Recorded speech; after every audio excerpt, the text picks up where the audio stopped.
আসসালামু আলাইকুম রহমতুল্লাহ। আশা করি সবাই ভালো আছেন, আমিও ভালো আছি আলহামদুলিল্লাহ। আজকে চলে আসলাম আমিরুল ভাইয়ের ওই এটা বলে কাকরোলের জমি পরিদর্শন করতে। দেখতে পাচ্ছেন হয়তো ওই কাকরোলটা লাল হয়ে ঝরে যাচ্ছে। আমিনুল ভাই অনেক চিন্তিত। আমি তাকে বললাম চিন্তার কোনো কারণ নেই, ইনশাল্লাহ যেটা সমস্যা আছে সেখানে সমাধানও আছে। ভাইয়ের ওই জমিতে পরিদর্শন করতে চলে আসলাম।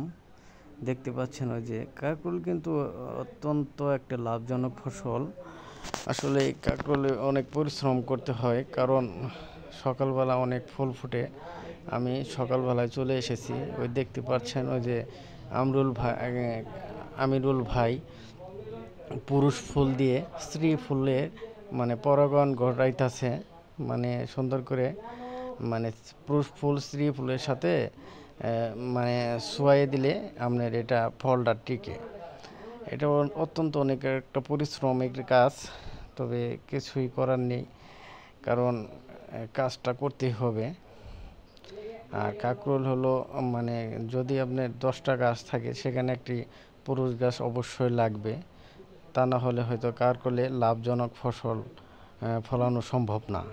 আর কাকরোলে মূলত দুইটি সমস্যা মূলত হয়। একটি হলো গাছ কুকড়া ডোকা, মানে ডোকা ফুলে যায়, প্লাস পোকায় আক্রমণ করে। আর কাকরোলটা মানে কেট হয়, মানে বাঁকা হয়ে যায়। কি কারণে বাঁকা হয়, প্লাস কাকরোলের ওই মানে ডগা চিকন হয়ে যায়, সে সম্পর্কে আলোচনা করব।